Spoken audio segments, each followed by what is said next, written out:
All right. Well, welcome everybody to the Author Sesh Corner. Today it is essay and me. My name is Wren. And today for our session, we are going to be reading a couple chapters from our published works, right? Yeah. All right. So, would you like to go first, or? I can go first. All right. Go ahead and tell How us a many little bit. chapters do you want to do? What was that? Do you want to do 3? Do you want to do 3 chapters each? Let's see how far we get into. So maybe we could do like half hour for one, half hour for another. Okay, that works for me. All right. So, I have a book, Full Haven. It is the first book to a trilogy that I am writing. It is a fantasy adventure, low fantasy, romance, action, mythical creatures, magical system, and stuff. And I just want to say now, I'm not very good with narration, so bear with me. I'm not good with voice changes. You're good. There is the map for mine. Oh, very pretty. And then there's translations and playlists. I know it's backwards, but it works really well though. Yeah. Special edition hardback. It releases tomorrow. FYI. Yay! All right. You can hear me fine sitting back with the mic? Yes, and I'm going to go ahead and mute myself in case someone comes into my room, so. Okay. Now I'm going to get myself all comfortable. Because the legs don't go out on this chair, so. All right, chapter 1, Gracie Bauman. It was mid-afternoon as the Misfits orphanage bustled with members ranging in all ages, young to late 20s. On one side were the younger children, while the older teens and young adults sat on the other side. Lunch had been served and was amid cleanup as a blonde woman hustled around with trays and soiled dishes. The open area was loud with chatter and children squealing. At one table, a man and woman sat in their early 20s. His dark eyes darted across the room, looking at anything and everything but the woman before him as he rambled on, but she couldn't hear the words coming out of his lips. Gracie sat frozen as the little word repeated itself over and over in her head. Blocking out the noise around herself, she zeroed in on Theo and swallowed the lump in her throat as heat rose in her cheeks. "I'm sorry," Gracie said. Theo stopped mid-sentence and crossed his arms. "Weren't you listening? The job. We leave tonight. Benji and Cassie are coming too." Gracie closed her eyes and silently counted to 3. Shifting in her seat, she took a deep breath and reopened them. "Did you just tell me no?" Theo's silence answered her questions. Tears welled up and she fought to maintain her composure. Confessing her feelings to Theo had been a mistake, she realized. Gracie shoved back in her chair and then shot to her feet. "Gracie!" Sighing, Theo tapped his index finger on the tabletop, his impatience surfacing. "You're back on that?" Gracie spun around, her teeth gritted. She kicked a chair on her escape as she heard her name called. She heard the children snickering and then giggles erupted. Avoiding everyone else in the room, she hurried to the door. Once outside, she ran. Her vision was so blurred that she narrowly collided with someone. She turned left and then headed to the bridge that arched over the canal, where she slowed to a stop and held a hand to her mouth, stifling the wail that begged to release. If she were being honest, she wanted to scream at the top of her lungs, but instead she sniffled a few times and wiped her nose on the sleeve of her shirt. A wave of relief washed through her when she saw no one else was on the bridge. She climbed up on the ledge and sat with her legs dangling over. Underneath, the teal-colored water rippled and splashed onto the sides of the bank. She watched as different fish, like bass and trout, created air bubbles by nibbling at the water's surface. Her heart ached as she clutched her chest, the pain overwhelming her once more. She let out a desperate sob and felt as if her world was crumbling down. A shadow loomed over her and she gasped, whipping her head to the side. A creature known as a Felis raised his paws. "No harm, mate." He resembled a feline, but was bipedal and stood at an average height of 4 feet. For a felis, he was on the smaller side. His fur was brown with a small cream patch on his belly. He wore a leather patch over his left eye, and tucked behind his back were dark wings. A shadow loomed over her, and she gasped. Wait, why is that in there twice? Okay, moving on. I don't know if anyone caught that. My sentence got repeated. Oh, really? Yeah. Okay, we'll I don't continue. know if it was moved and it was supposed to be erased from a part, but Go ahead and continue reading. I'll look at the ebook version and see if that's in there. okay, yeah. Okay, continuing on. Why are you here? Gracie asked in a nasally voice. She blinked, unable to stop the next wave of tears rolling down her rosy cheeks. She hid her face from him and started blubbering once more. Pardon me, mate. I'm Lance, and I heard crying, he answered. Gracie's shoulders shook. I suppose you could tell me what happened? Gracie wiped her eyes with the palm of her hands. I'm just being stupid. I don't know why I'm crying over some guy. I think it was the humiliation of it more than anything, she said. She fiddled with her hands in her lap. At the time, it felt like the right thing to do. I'm in love with him, but he apparently doesn't feel the same. He waved off my feelings like he was swatting a fly. The worst part, it was in front of everyone at the orphanage, so we had an audience. Lance shifted awkwardly beside her. She glanced at him, unable to determine his thoughts. So, in hindsight, he rejected your feelings, he said. Gracie looked at the canal again. He wanted to go on this job. It's on the other side of Statenton, a little north of Jurgen. He told me he didn't have time to be in love or even a relationship. He told me not to be stupid by ruining our friendship over something meaningless. It wasn't meaningless to me. Her chest felt tight. Once the air left her lungs, she struggled to catch her breath. Her eyes widened. She was panicking. You need to breathe, mate, or you'll pass out and fall off the bridge. That's the last thing we need, Lance said. Taking slow, deep breaths, which was more challenging than she thought, Gracie raised her arms and rested her hands on her head. Good. Keep doing that. She closed her eyes. She focused on the sounds from the canal, such as the water lapping against the rocks and the fish flicking their fins on the surface as they dove back under. Once she calmed down, she opened her eyes and sighed. I'm sorry. That was a lot to throw at you. I'm Gracie, she said. They sat quietly until Lance offered to walk Gracie home, which she accepted. A short distance from her building, she broke down again. The thought of Theo waiting for her inside her home scared her. Without hesitation, Lance scoped out the apartment and deemed it clear. A month passed, and Gracie woke up to silence. She was still lying on the couch, her face tacky from last night's tears. When she pushed herself up, her neck screamed at her because of the position she had slept in. Lance, Gracie called, standing up with a groan. I'm heading to the shower. From around the corner of the hallway, Lance appeared. All right. I will have breakfast ready for you when you're done, mate, he answered deeply.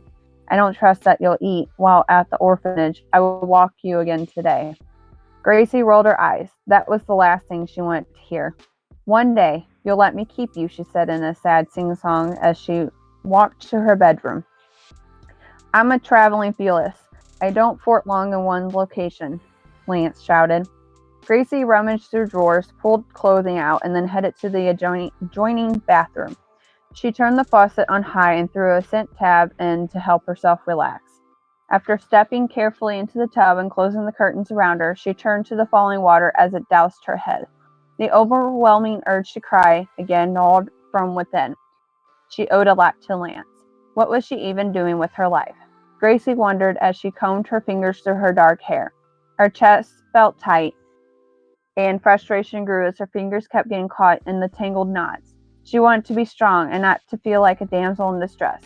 Why was she letting her unrequited feelings for Theo affect her so much? Was it because she wanted to feel like she finally belonged somewhere? She sank, drawing her knees to her chest, and tucked her chin as the water cascaded around her.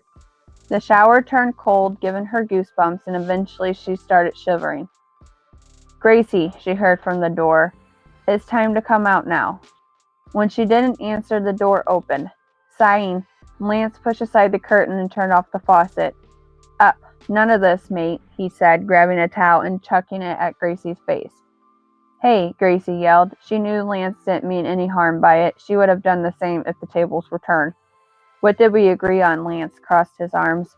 Gracie rolled her eyes. She unfolded the towel and wrapped it around her naked body as she stood up. I'm emotional baggage. You chose to take me on. Lance chuckled and shook his head. Everyone has their days. I must be going soon. But I can't leave knowing you're still in the state. I was supposed to be trekking 3 days ago. After wrapping her hair in a smaller towel, she flipped the switch to the exhaust fan. Right. He walked to the doorway and stood. I'm sorry. She put her hands on either side of the sink and leaned her weight into them as she stared at the drain. Biting her lip, she tapped her fingers against the porcelain. Please stay, she whispered. Lance took a claw, scratching the area in front of his ear where the strap of his eye patch rested. He was blind in one eye from an accident years ago. Neg, mate. I told you the other times you asked. I can't. Gracie pushed herself up, unwrapped her hair, and tossed the towel over Lance's head. Your reasoning sucks, she sighed. Now shoo, so I can get dressed, Felix. Disregarding the fact she shooed him like a mutt, Lance shut the door behind himself. Gracie dressed quickly, grabbing a white cap and a scarf from the armoire. In the closet, she knelt and tossed different items behind her until she found her little black boots. She shoved them onto her feet and walked into the main area. I have a nut bar and a to-go coffee since you took forever, mate, Lance teased, holding an item in each paw. Thank you, Gracie mumbled. She clasped her wrist chain over her left hand and then slid the ring cuff onto her middle finger. Lance opened the front door, waiting. Ready? Just like the previous morning, she hesitated. There had been days where she had made it to the orphanage with Lance, but on so many of them this past month, she had ended up crying for them to turn around and go back. Some of those days, they had sat by the koi pond instead. Gracie hadn't always been like this. She hadn't always cried so much, but the string that bound everything inside her had started to unravel. It made it harder for her to keep it all in. Gracie, Lance said, grabbing her attention. Gracie took a deep breath and slowly released it before she nodded to Lance and led the way out. They walked silently for a while and eventually passed the point where Gracie would normally bail. This was now the third successful trip. Why she returned to the orphanage was unknown to her. When she was 16, she moved in and lived at the orphanage. Now that she was 22 and living alone, she thought about cutting ties and getting a real job. However, that meant taking jobs away from those who were magically incompetent. Not everyone had a magical ore, and not everyone could possess one. I have to leave today, Lance said, breaking the silence. I can't put off another day. My presence is urgently needed. I put you first, but now I need to be selfish. Gracie knew he was right. He had put his priorities on the back burner for her and had been kind enough to stay and tend to her. No worries, Lance. I understand. Thank you so much. You have no idea how grateful I am. You didn't have to stay with me. You didn't know me, and I didn't mean to burden you. I will be fine, hopefully. She smiled at him as they turned onto the pathway that led to the orphanage. It wasn't a burden. You aren't a burden. I will be thinking about you. Just eat and take care of yourself, mate. He stopped and looked down at the pouch resting on his hip. Opening the flap, Lance rummaged through its contents until he pulled out a small, simple stone necklace. The stones were of various types and shades of grays and browns. This is a special necklace, and it will protect you. It will remind you what's important in life, never giving up. Gracie glanced down at the necklace and Lance's extended paw. She timidly reached for it, her fingertips grazing with the smooth, cool stones. You're giving me this? She asked, her eyes watered with gratitude as Lance nodded. No crying. Please put it on. The orphanage is 2 doors down. This is where I'm bidding you farewell. With trembling fingers, she latched the necklace on. A pleasant sensation radiated from it, which instantly calmed her nerves. She fixed the scarf around it and then leaned down to hug Lance. I won't forget you, Gracie said in his ear. I will always be with you, mate. Turning, Lance departed in the opposite direction. Gracie watched him until she could no longer see his back swaying as she walked. The sadness of watching him go differed from Theo's departure. Her heart felt warm. Finally, after standing in the middle of the pathway alone for what felt too long, she turned toward the direction of the orphanage. As Gracie opened the door, a gush of warm air invited her inside. She entered and then stood there frozen. She realized she couldn't do it. Gracie! The scrape of a chair being pushed back spooked her from her frozen state. When Kinsley stood, Gracie turned and bolted for the door. She pulled the door open, her shoulder slamming into someone, and ran without apologizing. Kinsley was one of the first people Gracie had gotten close to after Theo brought her to the Misfits orphanage. Theo, for a while, had left Gracie to fend for herself. That was when Kinsley had slid herself right into Gracie's life as if she had been a part of it for years. Sometimes they would just read with each other in silence. Other times, Gracie would sketch Kinsley, or she would cook for Kinsley and listen to her ramble, but no matter what they did, they would enjoy each other's company. She would always be grateful for Kinsley's friendship, but Gracie walked around town for a while and ended up in the woods outside Ethlyn, close to the koi fish pond and away from people. As time passed, the cold numbed her nose and cheeks, but the scene around her was so peaceful that she chose to tolerate it. She came up along the creek, the water quietly flowing over the rocks at the bottom. She sat down on a stump and stared out into the distance. She wanted to cry again. If anyone were to wander by, they might think she looked pathetic. Oh, that takes a lot to read. Yeah, it does. I'm like, man, I was trying to wait to get to the next chapter. My throat was getting dry, and I felt like. Before you start chapter 2, I did look at the ebook to see if there was that repeated line. It's not in the ebook, so I don't know if it's only the paperback or just the hard copy that has the repeated line.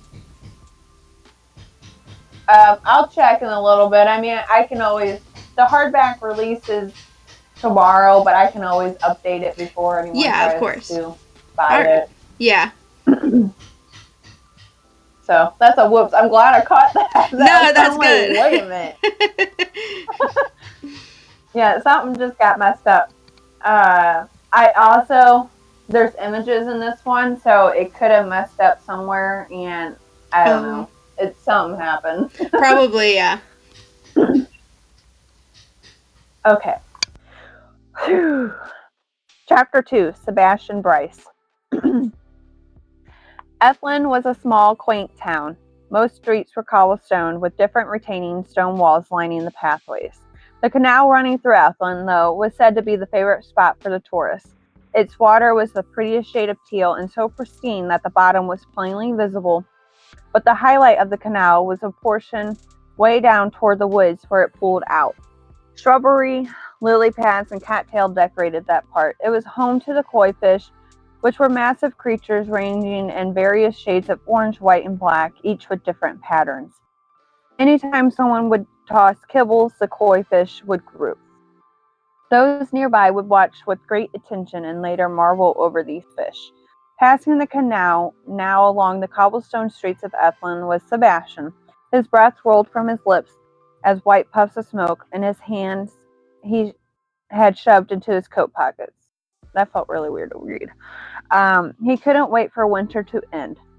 Hey, a quiet voice spoke. Startled, he glanced down. Felis stared up at him, synced with his steps. Only a handful of Felis existed, and Ethlyn was home to two of them, Tanner and Lance. While Sebastian had only met Lance once or twice, he had known Tanner much longer. Tanner had rather tall ears with a tear on his left and silver hoops in his right. His eyes were dark, almost black, and almond-shaped. His fur was a deep brown color with a white oval patch on his stomach. He carried an extendable spear on his back and a pocket knife on the strap around his waist. And beneath the spear were folded leather-like silver wings. Black leather boots with folded cuffs and matching colored gloves over his paws finished his look. Are you heading to the orphanage? Tanner said. Sebastian nodded. I take it you're heading that way too. Affirmative. meeting Kinsley and Brody to discuss Gracie's situation. Theo leaving left a bad impression on her. Off to the left and in the distance sat a 2-story red brick house with a chimney and tiled roof. A wooden sign with the word Misfits carved onto it hung over the house's large white door, while around the property spanned an old iron post fence with a large gate, guarding the dirt pathway to the porch. The property is quite older than most around. Talk about Gracie. Didn't she go with the idiots? Sebastian asked. He meant Theo, who had accepted a job that an older member of the Misfits had tried to fulfill only to return it for something that required more urgency and his presence elsewhere. When Sebastian heard Theo had jumped on the opportunity for that job, he had been glad for the upcoming keys. Theo had a real tendency to get under his skin. Tanner stared ahead. Not bad. No, his voice cut the brisk air, giving Sebastian the chills. Tanner's tone had changed entirely. She did not. Huh. Smart woman. Tanner sighed. Smart she may be, but she has been beating herself up since her confrontation with Theo about her feelings toward him.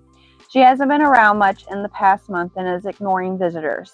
He stopped a few buildings short of the orphanage, causing Sebastian to step ahead. She's not well. Sebastian didn't know what Tanner wanted him to say. He hardly knew Gracie. Maybe she needs a drink, he mumbled as he restarted walking, shaking his head. He entered through the gate, hurried to the door, and reached out for the handle just as the door slammed open. Gracie rushed out, nailing his chest with her shoulder. Sebastian staggered back and allowed the door shut as he traded looks with Tanner. And that's what I meant, Tanner said as he opened the door and went inside. Sebastian stood there in debate. He really shouldn't meddle in something that didn't concern him, he thought, but the feeling gnawed at him to find her. He sighed loudly and headed in the same direction as Gracie. He walked around town, trying to catch a glimpse of her, and remembered the last time he even had a full conversation with her. His mind drew a blank, which made him feel guilty. It took him back to earlier thoughts when he tried to recall occasions with her and Theo. Gracie would often remain silent when Theo was the talker. He controlled her, even if she didn't realize what was happening. Sebastian could never forget her smile, though. Sad, but genuine. His wanderings ended on the edge of town. Damn it. He quickly jogged and searched for her on the trail. When he spotted her, he stopped and observed her from a nearby tree, listening to her cry. It was a stroke of luck that he had found her. Her nose and cheeks were red from the cold, and her long, dark, curly hair was tamed beneath a white cap, its ends splaying over a scarf tucked haphazardly into her coat. Why am I so stupid? This was the whole reason why I didn't freaking want to go there. Damn it, Lance. Her words pained his heart, but he raised an eyebrow at the name Lance. I guess it's my own damn fault for ending up alone again. She started smacking herself in the face. Sebastian stared at her in disbelief. He understood how much making mistakes sucked. He had made plenty. He was learning that sometimes being too hard on oneself can make a person crack. You can do this, Gracie. You have to. Can't break your promise now, can you? She mumbled, her hands falling back into her lap, although it seems I already did. He pushed himself off the tree he had leaned on and stepped toward her, saying, You know you don't have to be alone. You kind of have to let people be there for you, and causing her to jump and fall off the stump. Landing on her ass, Gracie gawked at him in complete shock while Sebastian stared into her green eyes. His expression remained neutral as he said, It's time to get over whatever is bothering you. I know the gist of it. You're better than that. Remember, you still have friends outside of him. Sebastian, what the hell? Gracie cried out. She put her hands to her face. How could you possibly understand the pain I'm going through? It was never in my game plan for things to turn out the way they did. I was never supposed to fall in love with him. Hell, I barely even like people as it is. I'm so stupid. Sebastian cringed and sighed, crossing his arms. He couldn't recall a time when he felt love for someone else. After his mother's abandonment, he swore off those sorts of feelings. He would tell himself whenever he felt sexually deprived that he had just enough personality to get away, but to loving someone like Gracie did, it wasn't for him. You can either sit there and wallow in something never meant to be, or learn from it, stand up, and move on with your life, he said. The choice is yours, but take my advice and suck it up. beating yourself up about it. Theo was a moron anyways, especially if he had the guts to turn you down. Her sobs quieted, but she was still trembling. She couldn't tell if it was from her crying or if she was cold. He gazed into her eyes. They almost reminded him of the color of cat's eyes, a light green shade. He shrugged his coat off and wrapped it around her, grunting as the cold air hit him. You just gave a mighty big speech, considering you barely even know me, Gracie said. No need to worry about me. I'm fine. I have to be. I made a promise. He gritted his teeth. I'm always away on time-consuming jobs. It goes both ways. Besides, any male that tried to get close to you, Theo would try to fight. Sebastian knew from experience there had been some moments he really had to hold himself back. Not when it was family, well, the orphanage family. Especially the orphanage family. When you were in the hospital after that one job, I visited you and he acted like I wasn't welcome. I'm not even sure he told you I stopped by, but I about knocked his ass to the ground for how he acted. I'd say he had some weird possession over you. It's contradictory if you ask me. What Sebastian failed to realize with Theo's craziness stemmed from guilt. Sebastian knew Theo loved Gracie more than a friend, but at the same time he thought that Theo didn't want to deal with the extra baggage. The baggage of having to show that love to someone and meet their expectations. To get permission to do this or that, losing the free will. Relationships required commitment, and Theo couldn't keep that promise, or at least that was the assumption Sebastian had. Are you sure it's not just a rivalry? You know, you both bear elementals. Some elements clash while some mesh. Gracie tilted her head toward him. He watched as he pulled his coat tighter around herself. He didn't know much about his magic core or its potential. He just knew he just knew he was strong and didn't care about other people's opinions on it. I hadn't thought about that. Perhaps, but Theo doesn't own you. I don't think our elements clash. I'm not sure that's how that works. He has an oversized ego, though. No one owns me, and no one will ever own me. And that's funny coming from someone that everyone else also claims has a huge ego. She stood up, shivering as the wind blew harder. I never denied that. I have my problems, and sometimes they affect my personality. So shoot me. So what does that mean for you? He arched an eyebrow at her question. What do you mean by that? She stared at the ground. Do you have that same possessive personality? Sebastian had never come across anybody that gave him that sense of protectiveness to even consider being possessive. If that were a thing, which I'm unaware of, by the way, is not your concern. You shouldn't worry about me. They walked back down the path into town. And how you refer to elements and possessiveness makes us sound like savages. I'm not. I asked if you had the same urges, Gracie stated bluntly. I didn't mean that the way it sounded. Sorry, that was mean of me. What I meant is that I'm not worried about your love life. I couldn't care less. I was only asking a simple question. A smile played on his lips. I guess you'll have to see. She tilted her head toward him, her brow furrowing. Joke? That was a lame joke. And a lame pickup line, Gracie grumbled. When they stood in front of her apartment, she shimmied off his coat. Thank you for loaning me this. I appreciate it. Have a good night, Sebastian. Her hand touched the handle as she turned toward him. And thank you for talking to me. It was nice and different. Sebastian retrieved his coat, putting it back on as the cold air nipped at him.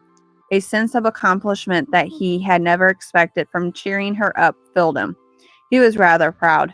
Yeah, no problem. Sebastian watched her disappear behind the door. Shaking his head, he chuckled and started back toward the orphanage. The orphanage's layout was unexpected from the outside.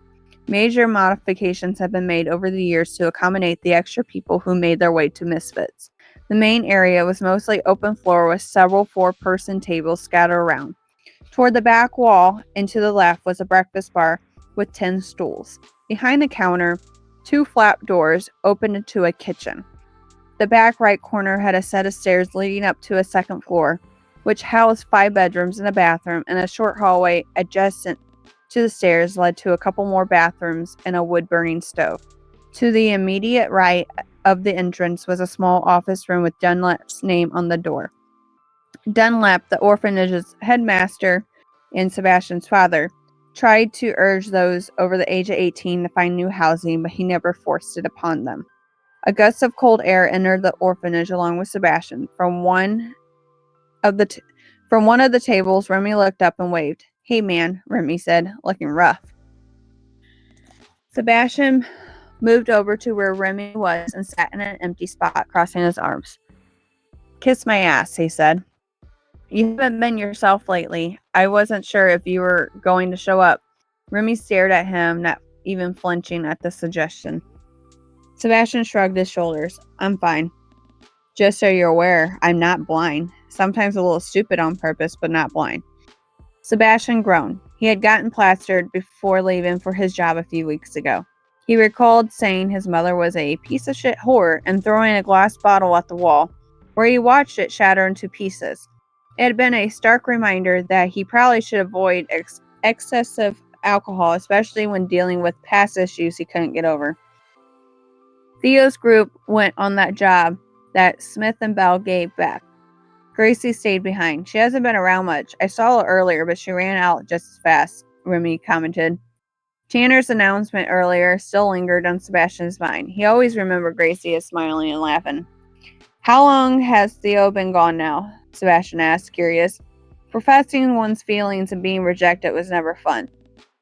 After seeing what his father had gone through, Sebastian wanted nothing to do with the relationship. To him, a relationship meant to give and then leave. "I'd say about a month," Remy said. "Not long after you left, Benji and Cassie went with them." "Surprised you care to know." "Shut up," Sebastian grumbled as he stood up. "I'm gonna go take a piss." "Oh, okay, man," Remy said, confused at the suddenness. Sebastian weaved between two tables to the restroom. He wrenched the door open, let it slam behind him, and then sighed, rubbing his temples. Leaning over the counter, he tried to collect his thoughts. He didn't really have to take a piss. He just needed a breather. Sebastian tapped his pointer fingers. He tried recounting what he could about Gracie and Theo, but could only recall a few occasions. During most encounters with Theo, Sebastian had to put him in his place for running his mouth. He understood the hand Theo had been dealt, but he felt that was no excuse. Every one of the misfits had been dealt a bad hand.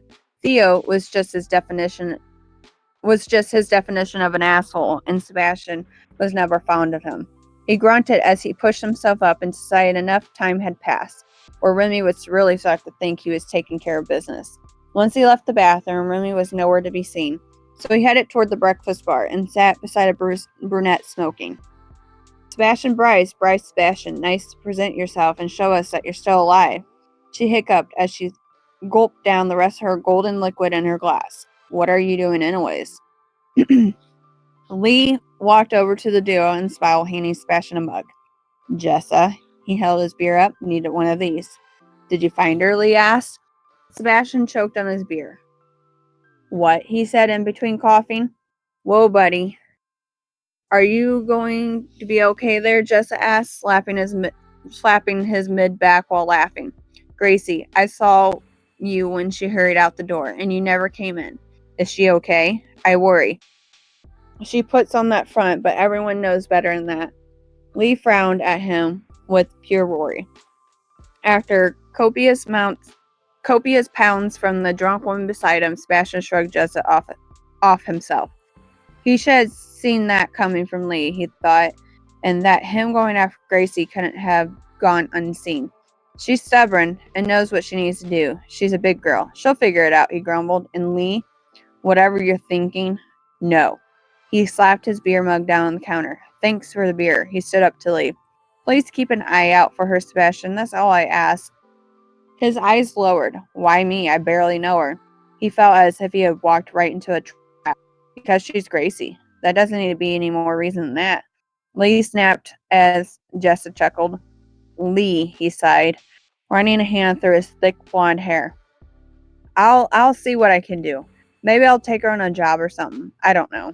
Lee dropped a piece of paper in front of him. When he looked at her, she tilted her head to the side with a massive smile.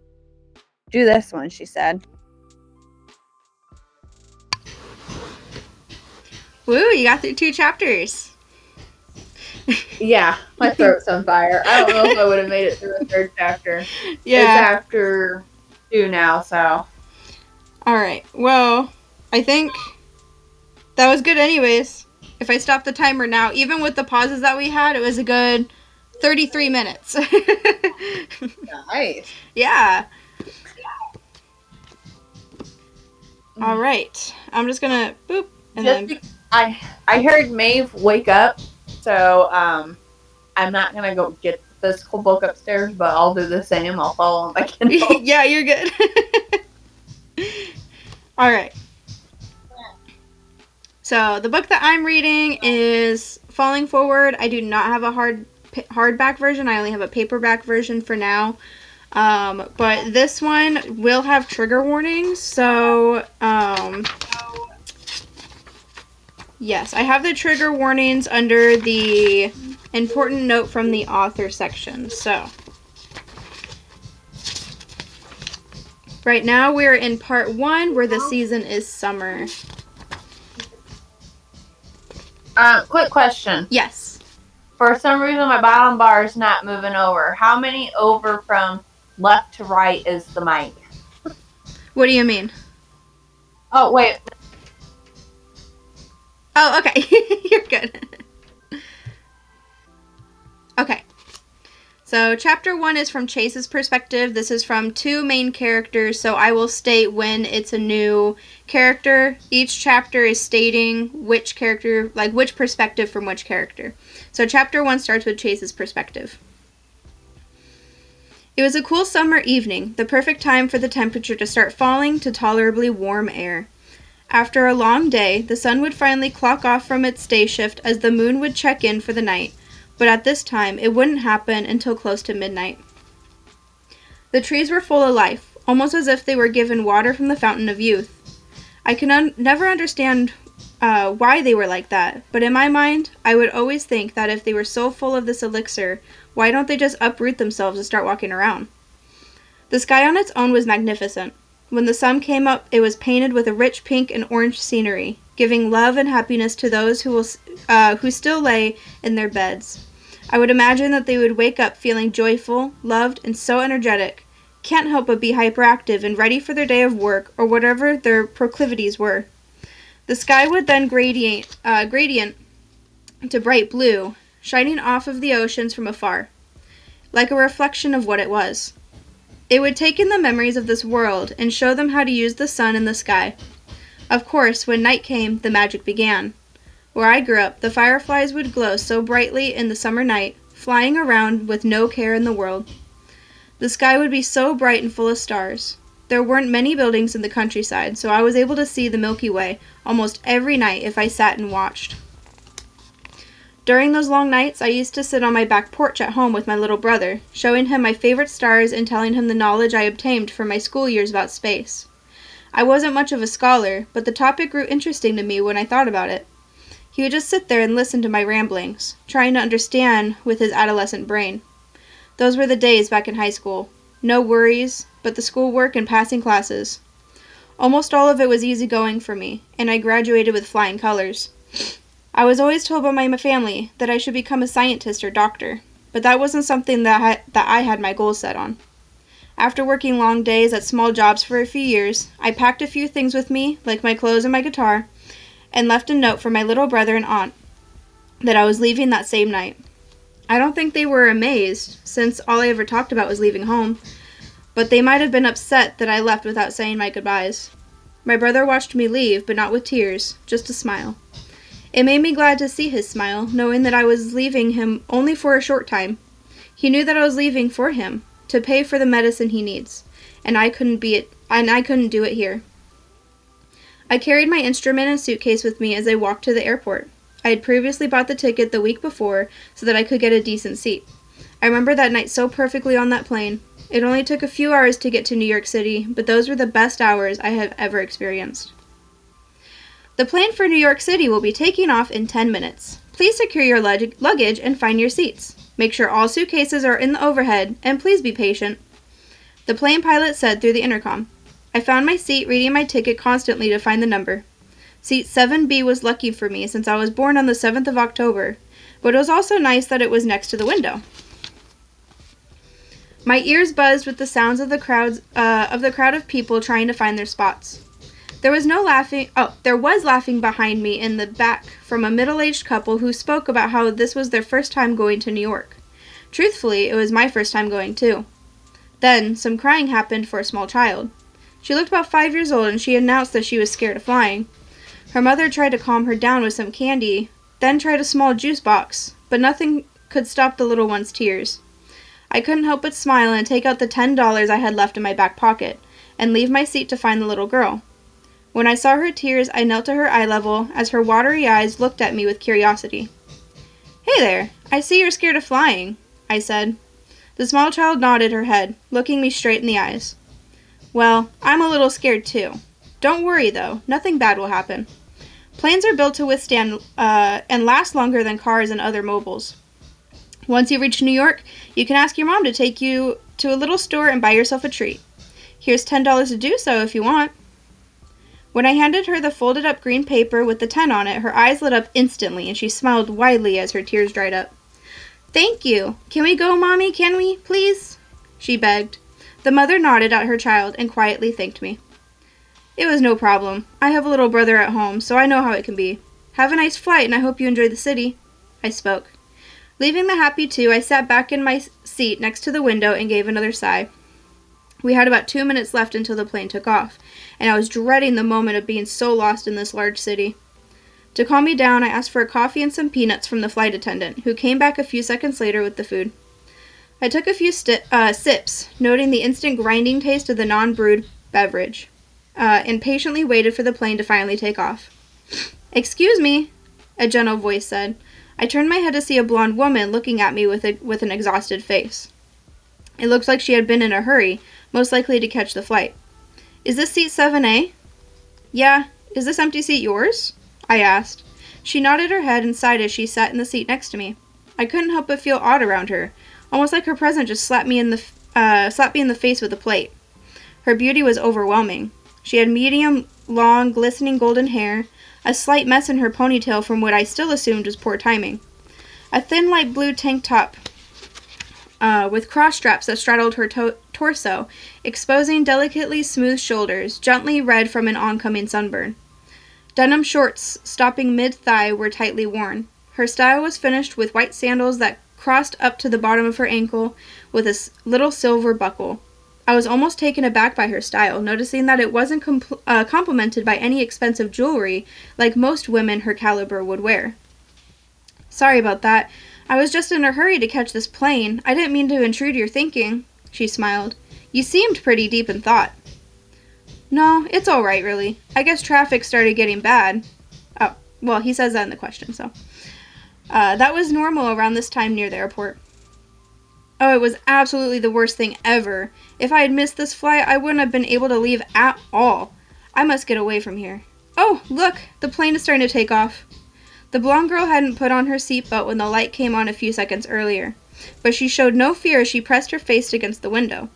I had already started to envy her behavior, her naive behavior. I built the courage to look out the window with her as the ground grew tiny below us, but I couldn't stop blushing when I smelled her scent. It smelled tropical, almost like an almond with strawberry of some sort.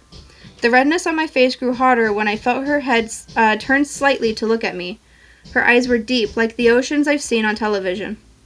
"Sorry, I didn't mean to get so close." She quickly sat back down. "I've never been on a plane before." "Neither have I." "I'm just so excited. I guess I didn't think about the plane part." She gave a little chuckle. "I'm Summer Newell.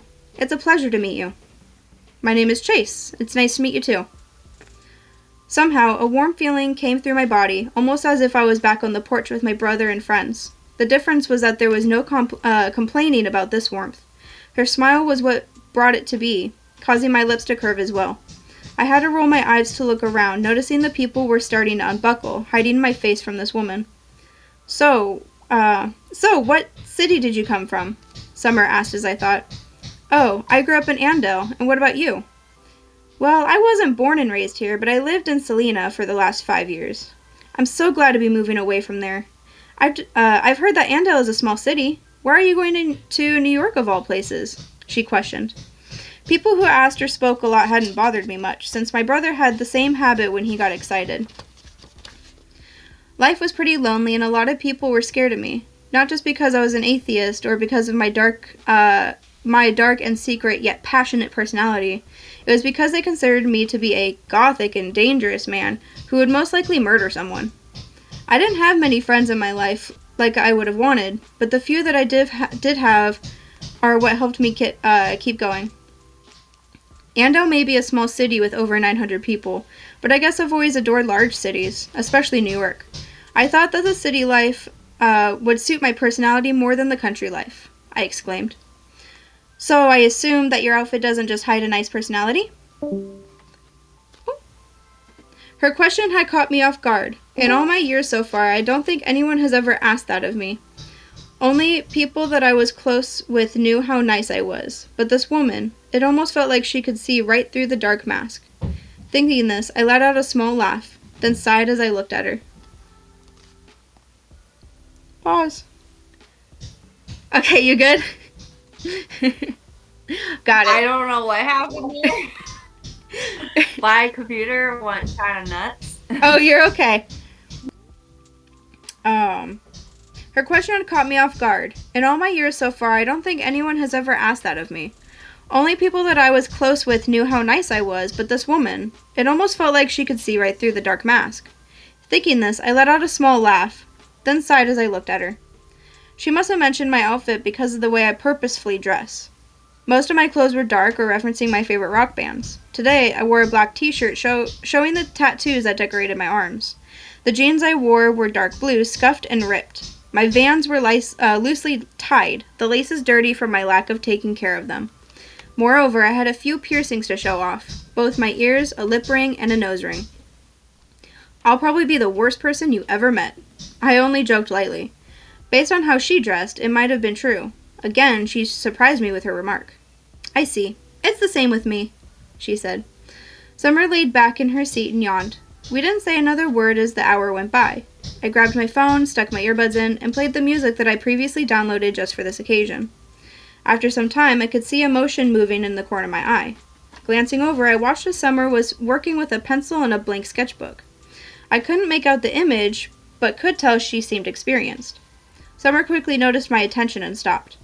Just a little hobby of mine, I heard her say through a paused music. You're amazing, I whispered. No, it's nothing, just some ideas. Well, ideas can turn into great things. That's how our band started getting noticed. You're in a band? She exclaimed a little louder than needed. I felt almost embarrassed by her announcement. Yeah, we aren't famous or anything, but we have our first gig in a few weeks in the city. Summer's eyes lit up in the dim, plain lighting. That's so awesome! I've never met anyone in a band before. What do you play? Summer was almost like a small child I encountered earlier when I gave her the money. Oh, I'm the lead singer, but my friends make most of the songs. Which was true. I wasn't great at writing music, but lyrics were my primary skill. Do you have any songs of yours on your phone? I pulled out one of my earbuds and offered one to her. I don't know if you'd like it. It's poorly recorded and kinda grungy, I mentioned as she grabbed the earpiece. Once she put it in, I played the song that I thought was the best and watched her expression. Summer closed her eyes as we both listened to the song. It was only for 3 minutes, but it felt like it was taking forever. Her expression hadn't changed throughout the whole song, but once it finally ended, a smile formed across her face. That was so beautiful, she whispered. That wasn't a word I would have described for it. Thank you? Summer took the earbud out and handed it back. I mean it. It has so much emotion, and the lyrics were powerful. I would love to hear more in person. My face reddened. Well, if you want, just look up our band's website, and you can follow where we go from there. I scribbled on a piece of scrap paper that was in my pocket and handed her the name of the website. She tucked it into her jeans pocket while thanking me. After some time, we held another period of silence between us. Occasionally, we would talk about art, the plane ride, or experiences at the airport or on the way. There was nothing but smiles and small laughs between us. Please buckle your seatbelts, passengers. The plane will be landing shortly. The pilot over the intercom said. I had woken up from a sudden voice and looked around to see the other passengers buckle in the seatbelts they had on their seats. Oh, I meant to say unbuckle. Interesting. Summer did the same as she looked at me with a significant... Oh, no, buckle. Nope, never mind. Don't mind me. Why, good morning there. I was going to wake you up, you know. Oh, are we landing? I asked, only wanting to make sure. She nodded her head while I did the required procedure with the seatbelt buckle. Sorry if I snored, I joked, but it seemed like she hadn't been paying attention when she stared out the window past me, looking at the large city below. To my astonishment, I ended up staring out the window myself to see the tall buildings that I wasn't so used to seeing in my hometown. Summer's giggle broke my imagination of living in the big city. I turned to face her, watching the excitement flood her. Finally, I'm so glad to be far away from home. Oh, this is so exciting, she smiled. Do you have someone to meet you at the airport? I asked. She came on the plane alone, so her answer didn't surprise me when she said that she did have a friend waiting. Her name is Kim. She moved out here 2 years ago after she graduated and got a large deal in handling art auctions and galleries. It's part of her family business, and she took over the moment she could. Before we both knew, she got a deal and moved out here. Now she's living large. Summer seemed excited to gloat about her friend's success, but I wasn't annoyed like I thought it would be. Really? Well, that's nice to hear. So, you're going to be staying with her then? I didn't know why I asked such personal questions, but a giant curiosity bloomed throughout this trip. I wanted to learn more about her. Well, she sat back against her chair with a small sigh. The smile faded and the redness appeared quickly on her face. She was embarrassed for a reason. Actually, yes and no. She has a decently sized place, but I still plan on getting a job and saving for my own home. I see, was all I could say. This woman, a woman I've never met before, one that looks like she would love to party and drink, was more determined to act like an adult than anyone else I'd ever met. Excuse the minor shakes of the plane, we're now landing in New York City, the pilot said. The plane did shake very little as the wheels landed on the ground, trying to slow down as it rolled along the concrete. It was nothing serious to me, but it seemed to frighten Summer a little, as she had unconsciously grabbed my arm and held a tight grip. She breathed slowly, trying to calm herself down. Once the plane finally stopped, she let me go, suddenly realizing she was holding me, and looked away quickly to avoid my eyes. I'm sorry about that. I guess I do have a certain fear of planes when it comes to shaking, she blushed.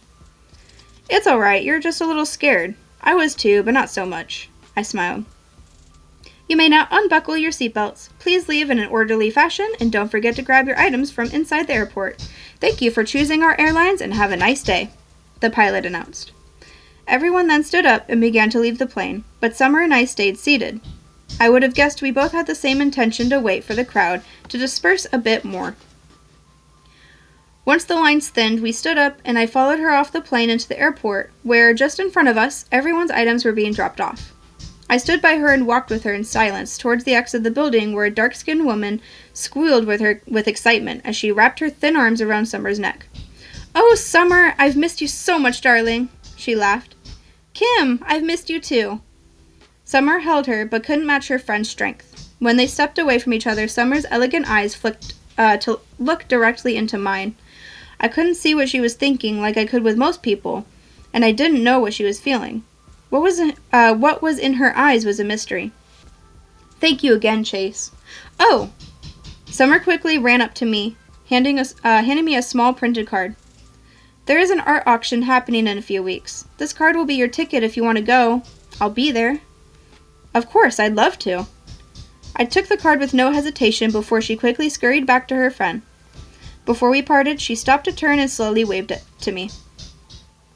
I watched as she stepped into a 1999 blue Mustang that Kim drove.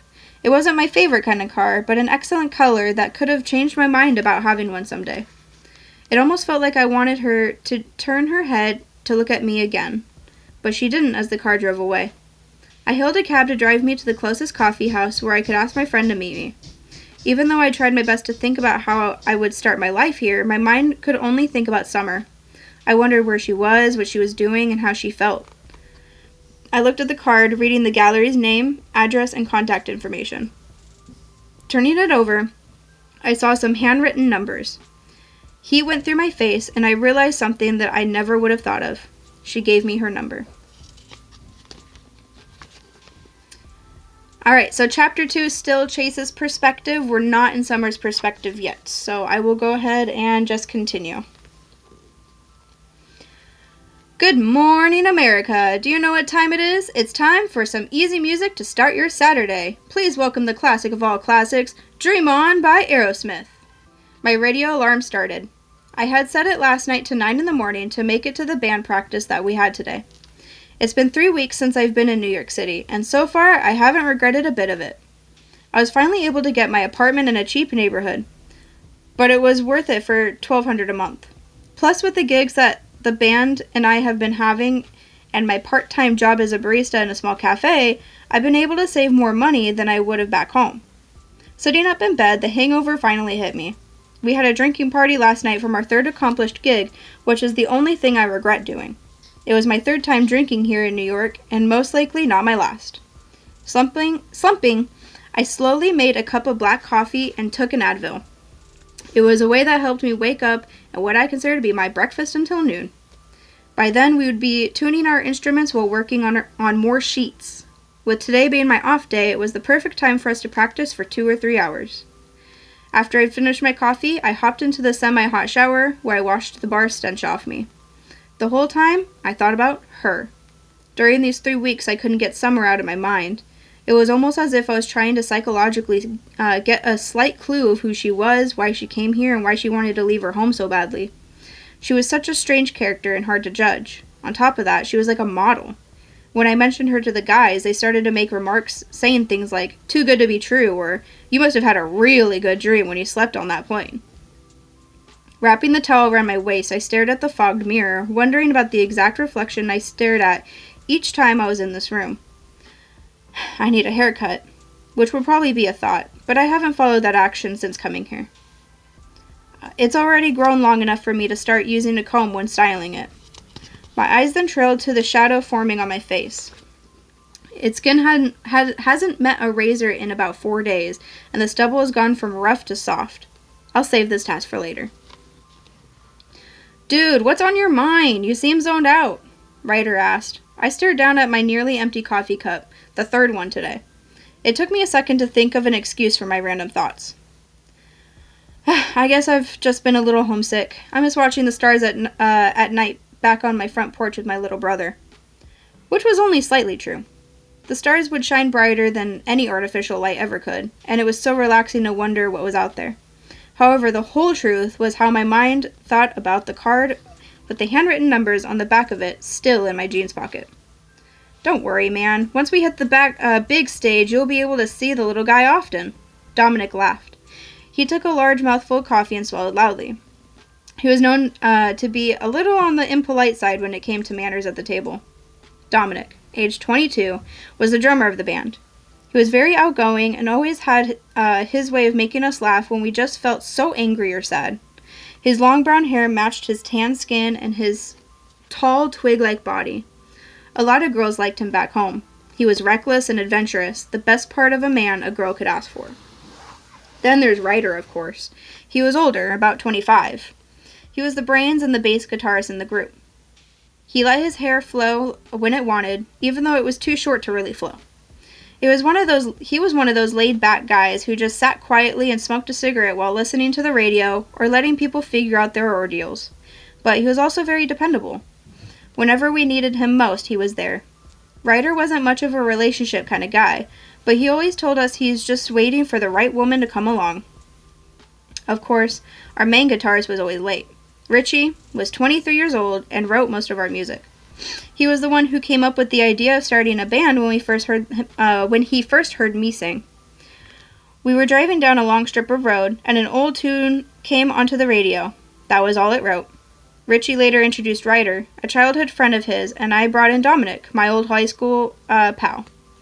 "Damn it, where's Richie? We can't wait here all day to write this damn song," Dominic complained. "Calm down, Dom. You know how he is." Ryder slowly puffed a cigarette and then put it into the ashtray that sat in the middle of the table. We waited on these 4 small outdoor sofas that surrounded a small square wooden table on the outside of the coffee shop. This was our spot every time we would come here. Yeah, but if we're going to be making songs, doesn't the person who write the notes down need to be here so we can actually make music? Come on, guys, don't be arguing over me now. Richie's voice called out from behind. Our heads quickly swirled to see his tall figure coming from inside the shop with a full cup of coffee and a bagel. You can always point him out from a crowd whenever he spoke. Why would we argue over a lazy ass such as yourself, Rich? Dom growled. Of course, they were just playing around, but sometimes they can get a little too serious. Whoa, wait a minute, Richie said. He stepped over to me and stared down into my eyes. Feeling awkward, I backed away and gave a puzzled look. I'm sensing something. He smiled. After sitting in his usual seat, he looked at me and laughed. What the hell are you talking about, Rich? I asked, curious about what he could see. He was one of those close observant people who could tell what was on your mind just by walking past you. You have a chick on your mind, don't you, Chase? He smiled wider. Dominic's and Ryder's heads both turned their eyes to stare at me with more curiosity than a cat.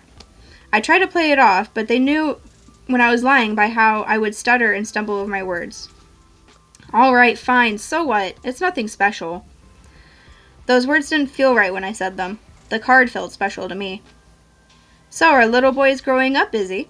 Is it the same girl you've told us about a few weeks ago, or did you meet someone else? Richie poked. Why should I tell you? It's just some girl, it's none of your business. Besides, I probably might not see her again after tonight. I realized how wrong that sentence came out after the fact. Don't hide her from us, man. Come on. What's her name? We'll stop giving you shit if you tell us the deets, Richie interrogated. Feeling concerned, I sighed and sat up straight, taking the card out of my pocket. Her name is Summer. We sat next to each other on the plane here, just like I said. So, this Summer girl is just some girl, huh? Dominic couldn't help but join in on the questioning. Why is she still on your mind, then? It was just the one time, but she gave me this card for an art auction that's tonight, and she wrote her number on it. You got her number? They said in unison. Look, can we just drop it and write this damn song? I growled.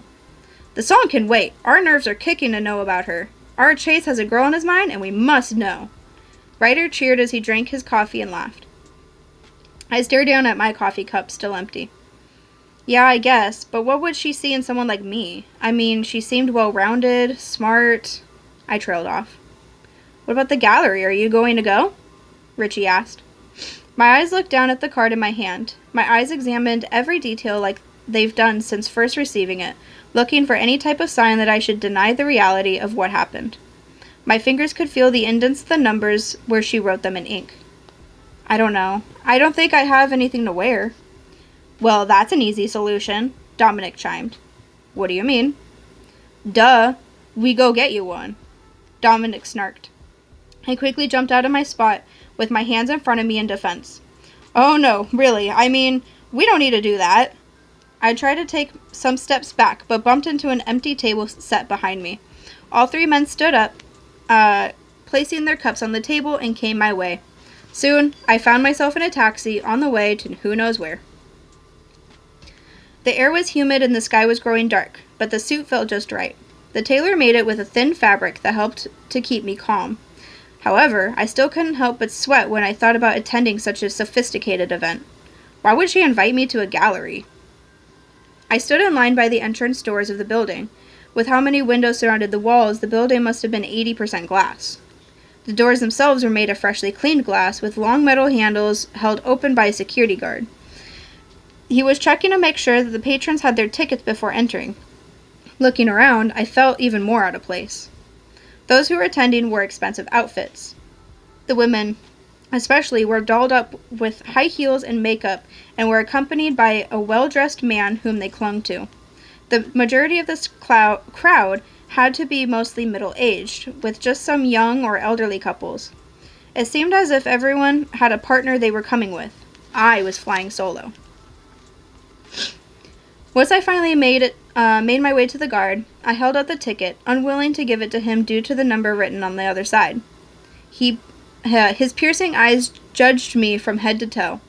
Thankfully, all my tattoos were hidden, and I had taken out my face piercings, knowing the looks I would get once I arrived. With an affirming nod, he used a hole puncher that clipped one hole into the card and handed it back. Gleefully, I grabbed the card and shoved it back into my pocket. Entering the establishment was a whole other story. The gallery was blinding, especially from being out in the dark for so long. The walls, floors, and ceilings were carefully painted a pearl white, with paintings lined up on each wall. Whoever was holding this event didn't want anyone too close to the art pieces with the red velvet ropes that were lined up, keeping at least a yard away from the walls. My eyes scanned the room for 2 reasons. 1, to watch what everyone was doing or how they were behaving. 2, to see if I could spot Summer. Unfortunately, I couldn't find any sight of her yet, so I took the chance to slowly meander around the gallery, looking at the different mediums used on the large framed art pieces. My feet finally stopped when I read a familiar name beside a painting. The metal title card read, "No Title" by Summer Newell. With silent excitement, I stood there, analyzing the picture before me. I could hear the cool colors decorating the area. I could see the cool colors decorating the area around the figure in the middle.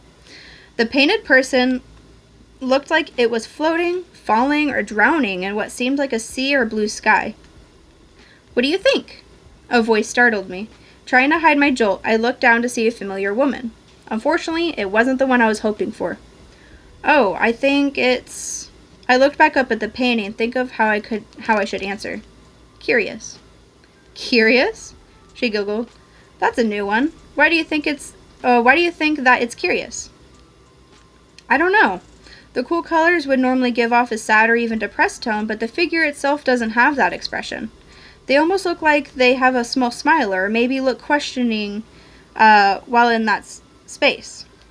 Maybe they're exploring an unfamiliar area where they don't have a map yet, but will create one soon." Looking back at her, I studied as her brown eyes looked at the painting fondly, taking in every word I spoke. Her hands were clasped in front of her, accentuating her dark, bare arms as they glistened in the bright lights. Her hair, a glistening mix of browns and blacks, curved around her neck, stopping just above the seam of her dress as it waved down. "I'm sure she would like to hear that," the woman muttered. "Aren't you the man who walked with her in the airport?" "Oh, I knew she looked familiar, but it hadn't come to me until she had mentioned the airport." "Yes, I am. You must be her friend." I held up my hand. She didn't hesitate to continue the courteous gesture. "My name is Kim Levine. It's a pleasure to meet you." "Chase Carter. I hope it's all right that I'm here. I know Summer invited me, but..." I felt out of place. "If she invited you, then there isn't a thing we can do." Kim began to stroll, leading me through the line of paintings with Summer's name on them. Each piece told a different story, but they all resembled the same thing: fear mixed with curiosity. "Summer is an excellent artist, isn't she?" "Yeah, she is," was all I could say. I wanted to berate her with questions about Summer, but that wouldn't have been polite. "I suppose you're wondering where she is. She's meeting with some of our other guests, but I can take you to her if you'd like." Kim stopped to turn and look at me. "I don't want to impose if she's busy." Believe me, I think she would be more than happy to see her special guest arrive. Okay, so there's 2 chapters.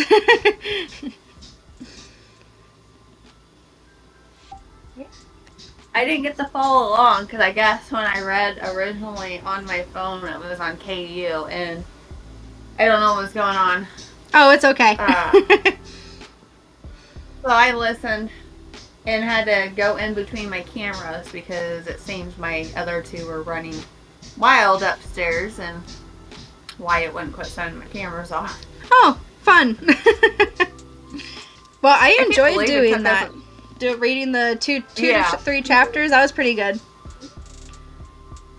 Yeah. You don't realize how much it is until you start reading it, though. Yeah.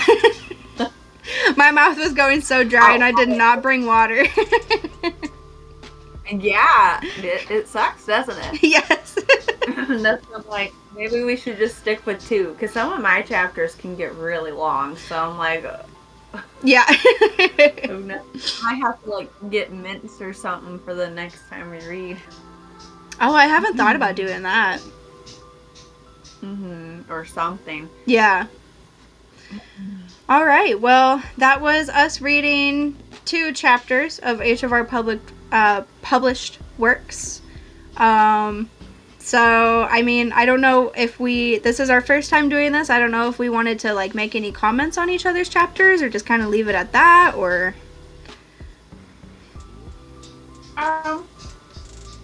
Well, considering that we both have read each other's stuff already, Yeah. and this is more for the audience, I love it, and I love being able to listen to it with you reading. So that is fun. Yes, that is very true. And also, too, like, it helps. So, when you said your character's name Lee, my brain kept saying Lay. So I was like, oh, it's not Lay, it's Lee. So that helps a lot, too. That's a female version of Lee. Oh, see, I didn't know that. So that's good to know. Version. Yeah. Mm-hmm. All right. So, for this session, we can just end off because I know we're going to be continuing in a little bit to do a little bit later. So, we could say our goodbyes for this one. And then we'll come back a little later. Bye-bye.